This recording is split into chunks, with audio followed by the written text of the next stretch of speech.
I never knew what a heart sounded like when it truly shattered, until I heard the sound of my own bones snapping against the cold marble of our grand staircase. People talk about heartbreak like it is a metaphor, a poetic ache that fades with time, but they are wrong. Heartbreak is a physical violence. It is the taste of copper in your mouth, the ringing in your ears, and the sight of the person you loved most looking at you with more hatred than a stranger. On that night, our third wedding anniversary, I learned that the man I had built my world around was nothing more than a masterfully crafted lie. The day started with a foolish sense of hope. I was in Paris for Fashion Week, surrounded by the glitter of the industry. But all I could think about was getting home to Julian. I cut my trip short, skipping the final gala to catch a flight back to Chicago. I wanted to surprise him. I wanted to walk through the doors of our luxury penthouse and see the joy on his face. I clutched a gold watch in my bag, a gift that cost me months of secret savings from my design commissions. I was a struggling designer in his eyes, a woman working day and night while he provided the lifestyle we enjoyed. I did not mind the struggle because I thought we were a team. I thought we were building a dynasty. When the elevator doors opened at 11:45 in the evening, the silence was the first thing that felt wrong. The air was heavy with a cloying floral perfume that did not belong to me. The sharp click of my stilettos on the marble echoed like a ticking clock counting down to my destruction. I saw a silk scarf on the sofa, then a trail of lace lingerie leading toward the stairs. My heart began to pound against my ribs. I felt a cold sweat break out on my palms. I climbed the stairs, each step heavier than the last. I told myself it was a mistake. I clung to those lies because the truth was a fire I was not ready to walk through. The door to our master bedroom was ajar. I stood there, frozen, as familiar laughter drifted through the gap. It was Serena, my best friend, the woman who had been my maid of honor. Her voice was sickeningly sweet. "Julian, what if your wife comes back early?" she whispered. "Don't worry about that pathetic girl," Julian answered. "She is in Paris playing dress-up with her little sketches. She is a freeloader, Serena. She should be grateful I even let her use my last name." The sanity I had maintained for 3 years snapped. I kicked the door open with a force that sent it slamming against the wall. The sight burned into my eyes. 2 pale bodies tangled in the sheets I had chosen for our home. Julian did not look ashamed. He looked at me with pure annoyance. Serena did not hide. She leaned back and offered me a provocative, jagged smirk. I did not think. I lunged at her, my hand connecting with her face in a slap that echoed through the floor. Blood began to trickle from her lips. "Are you crazy?" Julian roared. He leaped from the bed, and before I could scream, he punched me in the stomach. The force sent me reeling back, gasping for air. He did not stop.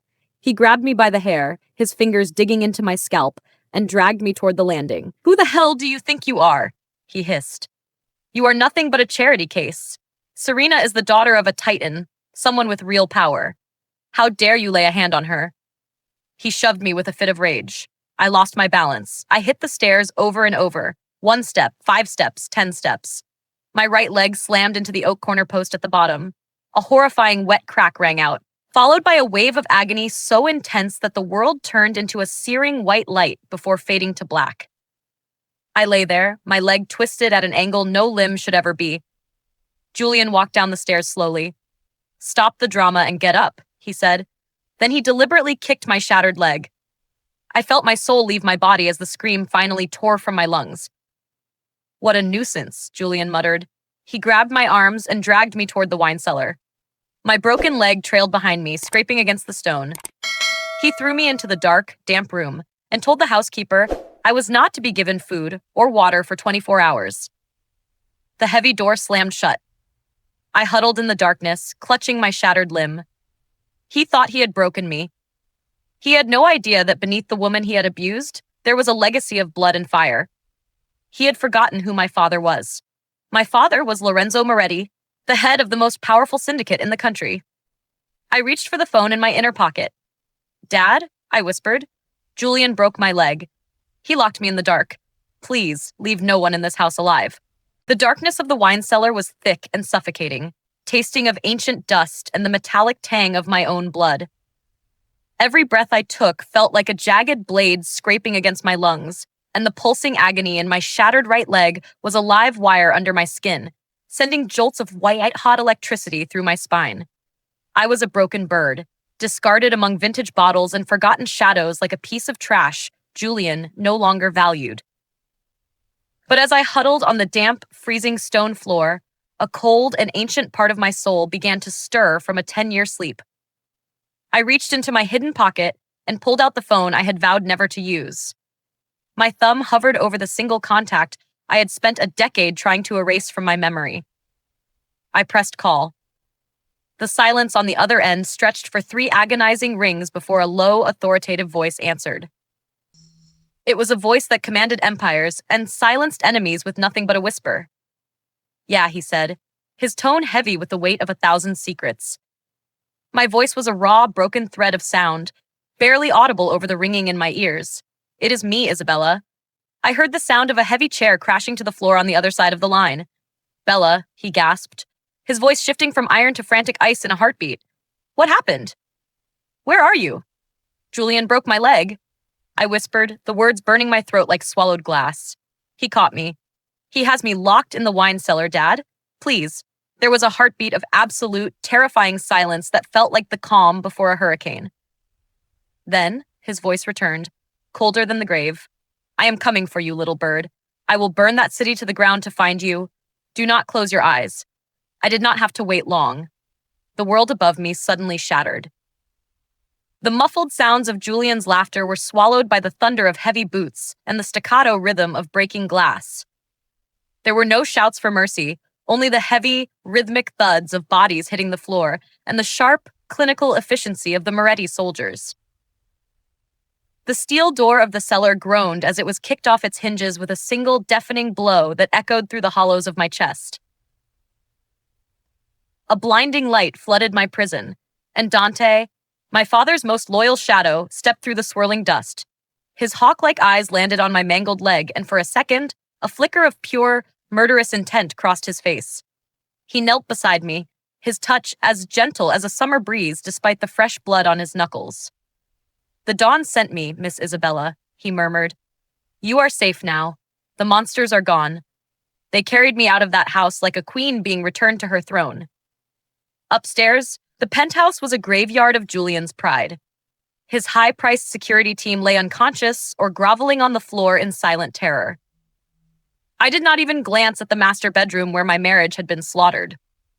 I was whisked away to a private, customized medical suite in a hidden wing of my father's estate, far from the prying eyes of the world. When the white lights finally stopped spinning, I looked up to see Lorenzo Moretti standing over me. He looked older, his hair silvered by the 10 years of my absence, but his eyes were still twin embers of war. The ordinary designer who believed in love and fairy tales had died in that basement. As the doctors began to reset the bone, I felt a new heart beating in my chest, one forged from obsidian and steel. I did not want a quick death for Julian or Serena. I wanted them to watch as I dismantled their lives, piece by piece. I wanted a divorce that felt like a slow execution, and a financial ruin that tasted like ash in their mouths. The heiress of the Moretti syndicate had been reborn, and I was ready to reclaim my crown with blood. I walked back into that mausoleum of a penthouse with a smile that felt like a razor blade hidden in velvet.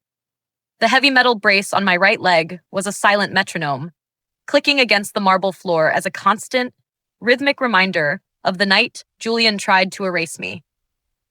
I played the part of the broken, forgiving wife with a perfection that would have earned an Oscar.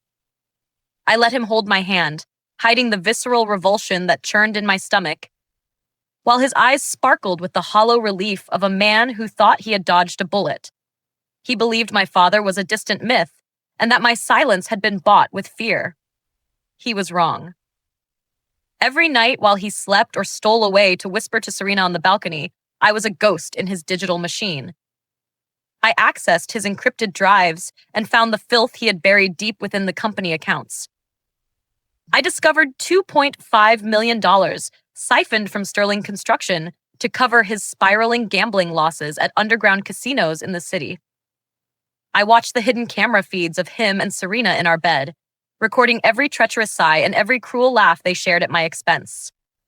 I gathered it all, every lie and every theft, and tucked it away for the right moment. The night of the Sterling Charity Gala arrived, draped in black ties and the suffocating stench of old money. I stood in the center of the grand ballroom at the Blackstone Hotel, wearing a silk dress the color of fresh blood, my metal brace hidden beneath the elegant folds. Julian stood beside me, preening like a king among his peers, entirely unaware that his throne was made of dry tinder and I was holding the match. When the time came for the annual anniversary tribute, I walked to the stage with a graceful, measured gait that masked my lingering pain.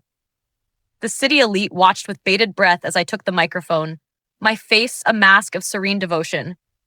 I have prepared a special gift for my husband to celebrate our journey together, I said, my voice steady and clear as a silver bell. The lights dimmed and the massive high-definition screens behind me flickered to life. But it was not a montage of our wedding photos. It was a raw, visceral display of his infidelity. The ballroom erupted into a jagged symphony of gasps as the footage played, showing Julian and Serena in our master bedroom, whispering about how they would get rid of me once they had control of my family assets. The images were sharp, undeniable, and utterly devastating.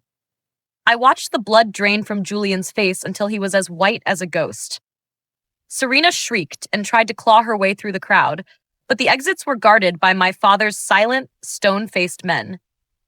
Before the silence could even settle, I switched the display to the internal financial ledgers. I showed the board members the trail of stolen funds, the $4.8 million in offshore gambling debt, and the illegal receipts he had tried to forge.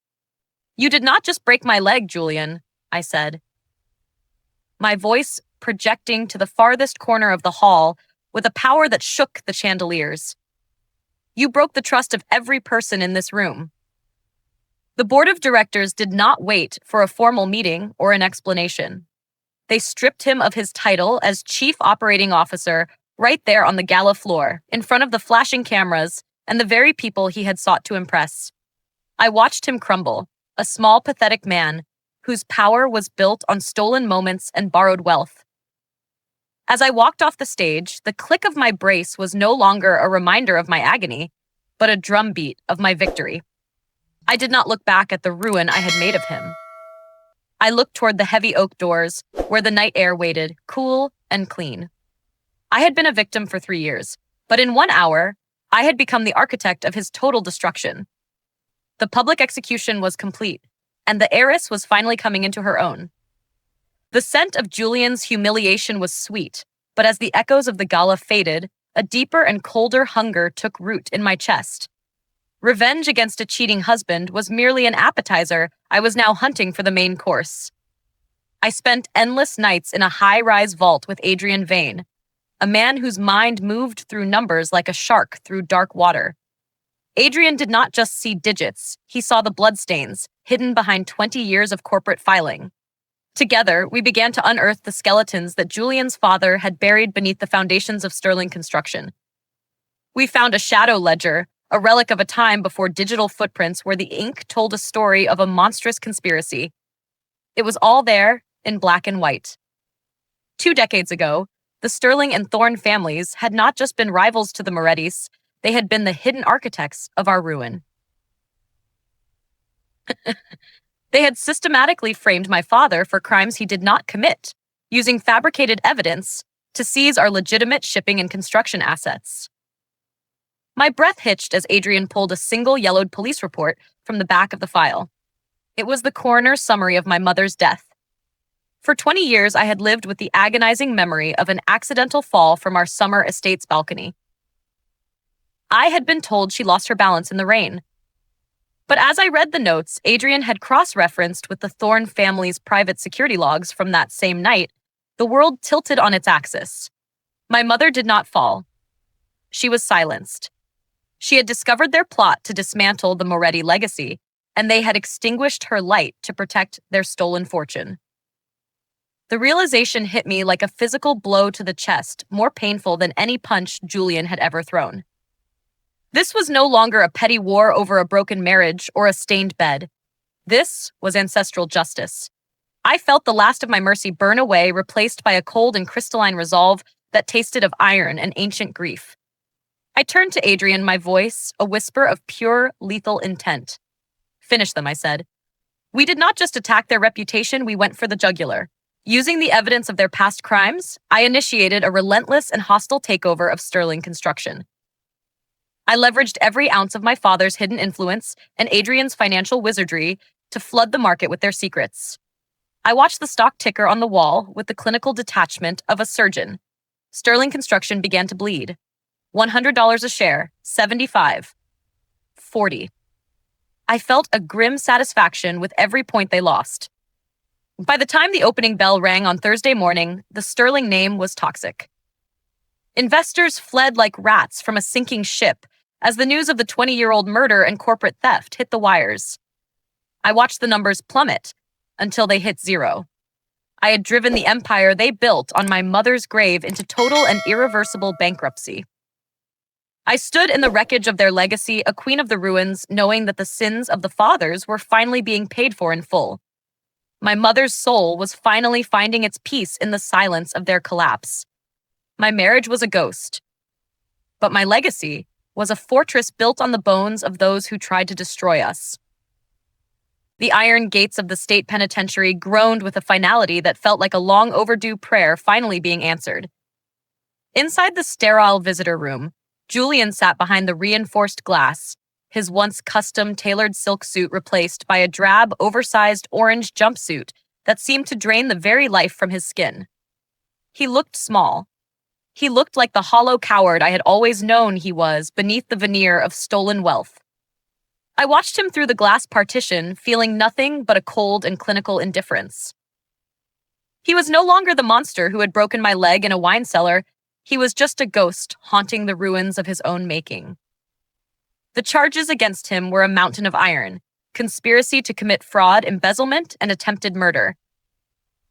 I leaned in close to the microphone, my voice a low whisper that carried the terrifying weight of 1,000 storms. I did not come here to offer you forgiveness. Julian, I said, watching his eyes widen with a flicker of pathetic and desperate hope. I came to tell you that I bought your childhood family estate in Lake Forest this morning for $12 million. His breath hitched, leaving a faint fog against the glass. And by tomorrow afternoon, there will be nothing left of it but a pile of jagged dust and gray rubble. I am tearing it down to the ground to build a community garden for the people you trampled on your way to the top. I watched the last shred of his pride vanish as the guards led him away, his screams echoing and lost in the hollow concrete hallways of his new reality. I stepped out into the crisp autumn air of Chicago, feeling the warmth of the sun on my face for the first time in 3 years, without the suffocating shadow of a lie. The transition was finally complete. I had officially merged my father's vast shadow assets with my own design house to create Moretti International. We were no longer a family of whispers, dark alleys, and hidden threats. We were a global luxury brand, a legitimate empire built on the bedrock of transparency, integrity, and excellence. I had taken my father's fire and used it to light a bright path for a new generation. The board of directors, who once sneered at my fashion sketches, now bowed their heads in genuine respect when I entered the boardroom. I was no longer the struggling designer, the betrayed wife, the victim of a cheating husband. I was the architect of a new dynasty. As evening fell, I found myself at the center of the city, standing on a patch of land that had once been a gray and forgotten industrial lot. Now it was a lush sea of white blossoms and weeping willows. I called it Lily Park, a living and breathing tribute to the mother who had been stolen from me 20 years ago. Adrian Vane walked up beside me, his presence a quiet and steady anchor in the swirling tides of my new life.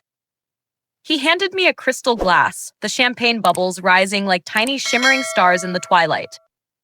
"You did it, Isabella," he said, his voice warm with a respect that went far deeper than any business alliance or financial victory.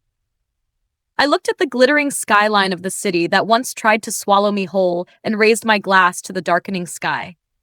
"To the end of the illusions," I whispered. "To the end of the chains and the beginning of the rain." I took a sip of the cold liquid, tasting of freedom and iron. I was finally the one holding the keys to my kingdom, and I would never let them go again.